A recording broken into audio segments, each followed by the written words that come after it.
Hello everyone, I hope you're having a wonderful day. Today we're going to discover what happens when Dwey calls Truong dad for the very first time, and how Truong's gentle response changes everything for Tieunu's heart.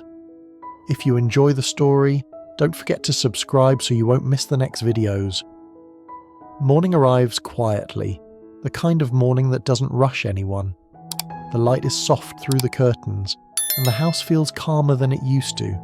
Maybe because, for once, Tieu doesn't wake up with her heart already bracing for bad news. Dwey is still curled up under his blanket, breathing evenly. The fever from last weekend is gone. He's back to being his energetic self, and that alone makes Tieu feel like she can finally exhale. She steps into the kitchen and notices the bouquet Truong gave her. The pale flowers have opened more, fuller now, like they're getting comfortable in her home. She changes the water carefully, as if the flowers are something sacred. A silly thought passes through her mind. If she keeps them alive, maybe she can keep the feeling alive too. Then she hears Dewey's voice, too loud for the quiet house. "Mum, where's my blue shirt? The one Uncle Truong likes." Tieu smiles to herself. Dewey doesn't say, "I like," or "my favourite." He says, "Uncle Truong likes," like Truong's opinion has already become part of his world. "In the drawer," she calls back. Dewey rushes out, hair messy, eyes bright. He stops short when he sees the flowers. "They're still pretty," he announces. "They are," Tieu says, and for a second her voice softens in a way she can't control. Dewey leans closer, sniffing. "Do flowers get tired?" Tieu laughs. "Maybe, but we take care of them." Dwey nods like that makes perfect sense. Then, as if remembering something important, he blurts, "Is Uncle Truong coming today?" Tieu pauses. Her heart gives a small, familiar jump. Truong hasn't promised today, but he did say he'd check on them. She doesn't want to sound eager, so she answers lightly. He's busy with work, but he might call. Dewey's face falls for half a second, then bounces back. "Okay, I'll show him my drawing when he comes." "What drawing?" Tieu asks. Dwey grabs a piece of paper from the table and proudly holds it up. It's a picture of 3 stick figures holding hands. One is tall, one has long hair, one is small with a big smile. Tieu stares. "Who are these?" she asks, even though she already knows. Dewey points. "That's me. That's you. And that's Uncle Truong." The words squeeze her chest. She forces a smile so Dewey won't see the sudden emotion in her eyes. "It's beautiful," she says softly. "You drew us together." "Because we are together," Dewey replies, as if stating a simple fact. Tieu doesn't correct him. She can't. She only nods, and her heart whispers the same thing it always whispers these days. Please let this be real. Later in the morning, her phone buzzes. Truong's name appears, and for a second she freezes, not because she doesn't want to answer, but because she's still getting used to the way his name makes her feel safe. She answers. "Hello? How's Dewey?" Truong asks immediately. "He's fine," she says, relief slipping into her tone. "No fever." "Good," Truong replies, and she can practically hear him smiling. "I can stop by for a bit this afternoon, not long, just to see you both." Tieunu's mind starts racing. House messy, hair messy. Do I look okay? Is it weird to be this happy? She clears her throat. "Okay, if you're not too tired." "I'm fine," he says.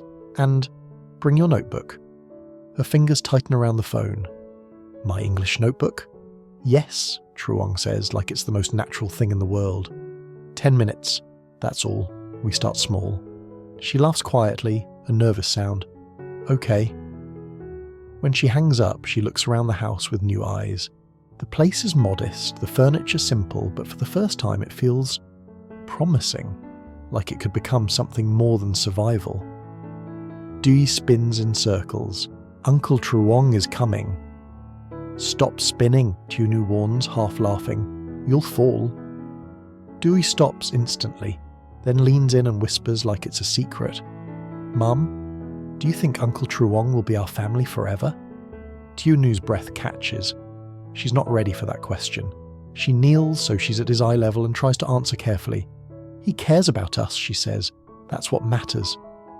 Dwey nods, satisfied for now. Then he runs off to clean his toys without being asked. An unusual miracle.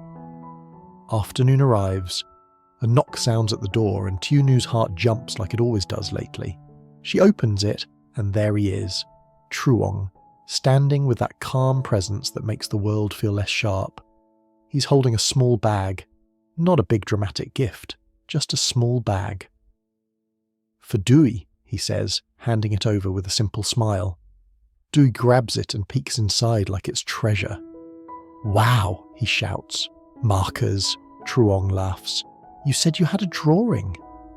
Dwey sprints to get it, nearly tripping, then thrusts it proudly into Truong's hands. Look, this is us. Truong studies it seriously, like it's artwork in a museum. This is very good, he says. Dwey beams. Right, that's me, that's Mom, that's you. Truong's eyes flick to Tieuenu. The look is gentle, warm, but careful, like he understands how fragile this moment might feel for her. He nods once. I see, he says quietly. Tieuenu looks away quickly, suddenly shy. They move to the small table. Tieuenu brings orange juice out of habit. Truong waves it off. Water is fine, he says, but she still pours the juice because it's her way of caring. Then she places the notebook on the table. Truong opens it. Okay, he says softly. Today we do something simple. Introductions. He writes slowly and clearly. Hello, my name is... Tieuenu leans closer, eyes following his pen. She repeats after him, careful with each word. Hello, my name is... Her accent is thick, her voice hesitant. She looks up, embarrassed, ready for correction. But Truong only nods, encouraging. Good, he says. Again. She repeats. Her voice steadies slightly the second time. Dwey hops into the chair beside them, curious. I want to say, he demands. Truong grins. Okay, you say too. Dwey proudly announces, Hello, my name is Dwey. Then laughs like he's just performed on a stage. Tieuenu laughs too, and the sound feels light in her chest. For a few minutes, it's just that. Simple learning, no pressure, a small family moment that feels like it belongs in a peaceful life. Then Truong says gently, Now you, Tieuenu. She swallows. Hello, my name is Tieuenu. Truong's eyes soften. Perfect, he says, and something about the word perfect makes her eyes sting again. She quickly looks down, pretending she's reading. Truong continues. Next, nice to meet you. He writes it. He pronounces it slowly. She repeats. Her mouth struggles with the sounds and she laughs in frustration. It's hard. Truong shakes his head. No, it's new, he says. Hard is when you stop trying. You're trying. Those words land deep. Tieuenu nods, blinking fast. Dwey interrupts, waving his markers. Uncle Truong, can you help me draw a big house? With a yard? Truong smiles. A big house? Yes, Dwey says.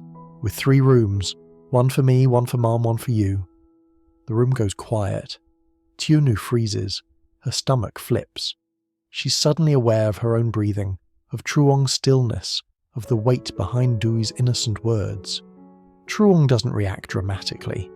He sets the pen down slowly, then looks at Dwey with calm warmth. That sounds like a good house, he says. Dwey nods eagerly. Yes, because we're a family. Tieunu's heart squeezes painfully. She wants to shush Dwey, to correct him, to protect Truong from pressure, to protect herself from disappointment. Her fear rises fast. What if Truong feels trapped? What if he pulls away? What if this is too much? Truong turns his gaze to Tieuenu, not startled, not annoyed, just steady, reading her panic without words. Dwey blurts the next sentence with the pure confidence of a child. Dad, can you draw the yard? The world stops. Tieunu's breath disappears from her lungs. Her hands go cold. The word Dad hangs in the air like a bell that can't be unrung. Dwey looks pleased with himself, not sensing the earthquake he just caused. He's only thinking, Truong is safe. Truong is here. Truong belongs. Tieunu's eyes dart to Truong, terrified of what she will see. And Truong stays very still just for a moment, like he's choosing his next step carefully.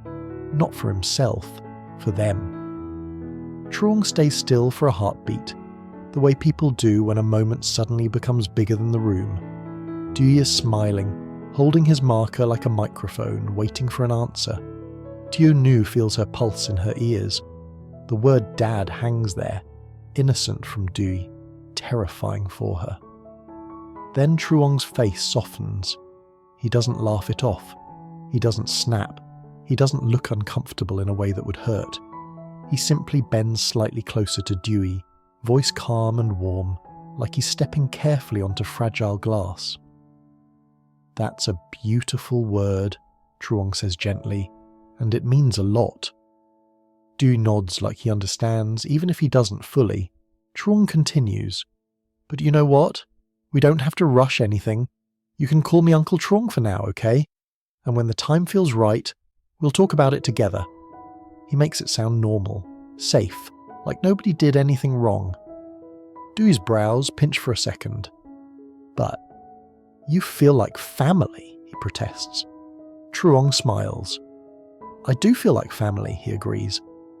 "And I'm very happy you feel that way. That's why we'll do it the right way. Slowly. With Mum." He says with Mum clearly, and Tieu feels a small breath return to her lungs. Not because she's suddenly fearless, but because Truong just protected all three of them in one sentence. Dewey's feelings, her anxiety, and his own boundaries, without shaming anyone. Dewey thinks about it with all the seriousness a child can manage. Then he shrugs. "Okay, Uncle Truong, can you draw the yard?" Truong chuckles and the room finally moves again. "Yes," he says, picking up a marker. "A yard needs trees, right?" "Yes," Dewey shouts, "and a swing, and a dog." Tieu lets out a shaky laugh she didn't realise she was holding back. Her shoulders drop a little. Truong starts drawing a big square house with exaggerated windows. Dewey leans in, adding stick trees that look like fireworks. The scene becomes playful again, but something has changed underneath it. Like the emotional storm passed, leaving the air cleaner. Still, Tieunu's heart is sore. Because Dewey said what she secretly wants. Because Truong handled it kindly, but the fear remains. What if she hopes too much? When Dewey runs off to show his new drawing to a neighbour through the doorway, Tieu and Truong are left alone at the table. The notebook lies open between them. The words, "Nice to meet you," still written neatly at the top of the page. Truong looks at her quietly. "Are you okay?" he asks. Tieu forces a small smile. "I'm fine," she says automatically. Truong's gaze stays steady. "No," he says softly. "You're scared." Tieunu's eyes sting. She looks down at the notebook, at the simple English words that suddenly feel too big. "I didn't teach him that," she whispers quickly, as if she needs to defend herself. "He just said it. He's a child. He doesn't understand." "I know," Truong interrupts gently. "I'm not blaming you." That's when her throat tightens, not from fear, but from the relief of not being accused, not being judged. Truong lowers his voice further, respectful. "He's attached," he says, "because he feels safe with me. That's not a bad thing." Tieu swallows. "But what if it pressures you?" she asks, the question finally escaping. "What if it's too much?" Truong leans back slightly, thinking carefully. "It's not too much," he says, "but it's a big word, and I want to earn it the right way." Tieunu's fingers grip the edge of the notebook. "So you don't want it?" she asks, and she hates herself for how small her voice sounds. Truong's expression softens immediately. "No," he says, firm in the gentlest way. "That's not what I mean." He pauses, then continues. "I want to be someone who deserves that word, not just because a child says it in a sweet moment, but because I show up again and again, because I prove I'm stable, because I respect you." Her eyes lift to his, glossy. Truong adds, "And because you feel safe too, not pressured, not rushed, safe." Something inside her loosens, and the tears she's been fighting slip down her cheek. She wipes them quickly, embarrassed. "I'm sorry," she whispers. "I cry too much." Truong shakes his head. "You cry because you've carried too much," he says quietly. "That's different." Tieu presses her lips together, trying to hold herself steady. "Sometimes," she admits, "when things go well, I feel like I'm waiting for them to disappear." Truong nods like he understands that kind of fear personally. "Then we build slowly," he says, "so your heart can catch up." He gestures toward the notebook. "And we keep learning," he adds with a small smile, "one sentence at a time." Tieu laughs softly through tears. "Yes," she whispers, "one sentence." Dwey bursts back in, breathless, proudly holding the drawing.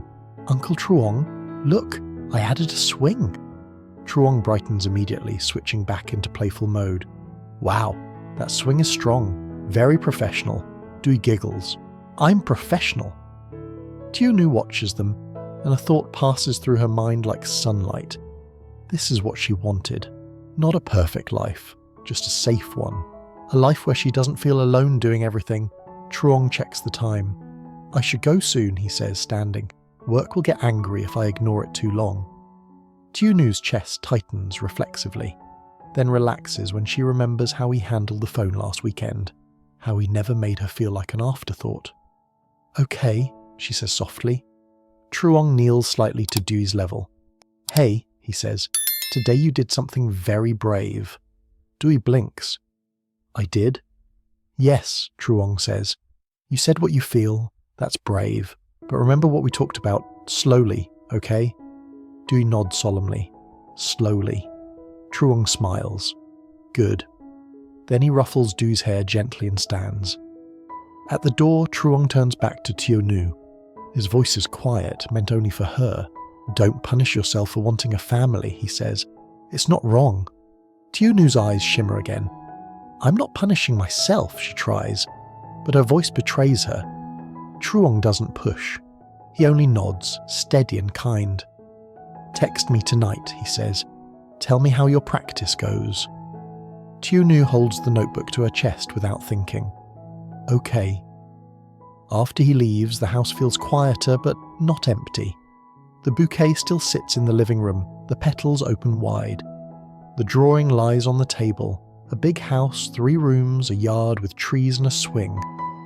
Dewey crawls into her lap like he did when he was smaller. "Mom," he whispers, "did I do bad?" Her heart aches at the worry in his voice. She cups his cheek. "No," she says firmly, "you didn't do bad at all." Dewey's eyes search hers. "Then why were you scared?" Tieu hesitates. Children ask questions like they're holding a flashlight to your secrets. She chooses words carefully. "Sometimes," she says, "Mum gets scared when something feels very good, because Mum had many hard days before." Dewey frowns. "But Uncle Truong makes good days." Tieu laughs softly, kissing his forehead. "Yes," she whispers. "He does." Dewey relaxes. "Then we keep him," he declares. Tieu smiles, but her eyes sting again. "We don't keep people," she corrects gently. "People choose to stay." Dewey thinks about that. "Okay," he says. "Then Uncle Truong will choose to stay." She doesn't answer right away. She looks at the notebook, then at the flowers, then at her son's hopeful face. Finally she whispers, "I think he will." That evening after dinner, Tieu opens the notebook at the table. She writes the sentence again and again. "Hello, my name is Tieu. Nice to meet you." Her handwriting is shaky but determined. Dewey sits beside her colouring, occasionally peeking at her page like a little teacher. "You forgot the dot," he says seriously, pointing at a period. Tieu laughs. "Okay, teacher." She practices softly under her breath, and for the first time, she doesn't feel silly. She feels like a woman building something. Confidence, language, a future. Her phone buzzes. A message from Truong. "How was practice today?" Tieu stares at the screen. Her heart wants to send a long message about fear, about Dad, about how much that moment meant. But she starts small, like Truong taught her. "I practiced. Thank you." A moment later, You did well. Slowly. Tieu reads the word slowly and smiles, tears rising again but softer this time. Less panic, more hope. She looks around her home, the flowers, the drawing, the notebook, and realizes that the next step isn't a dramatic decision. It's another day of showing up, another sentence, another honest conversation, another quiet proof that safe love can exist. And somewhere inside her, the fear doesn't disappear, but it becomes smaller, just like Truong promised. At home, Truong visits to check on Dwey and helps Tieu practice English with a small notebook. During a sweet drawing moment, Dwey excitedly imagines a house for the three of them, then suddenly calls Truong Dad. Tieu panics, fearing she's pushed things too fast and that happiness might disappear. Truong responds with calm kindness, honouring Dwey's feelings while setting a gentle pace. For now, Uncle Truong, and later they'll decide together when the time feels right. He reassures Tieu that the word should be earned through stability, respect and trust, not rushed by emotion. After Truong leaves, Tieu comforts Dwey and admits her fear comes from past hardship. That night she practices English, texts Truong and begins believing safe love can grow slowly.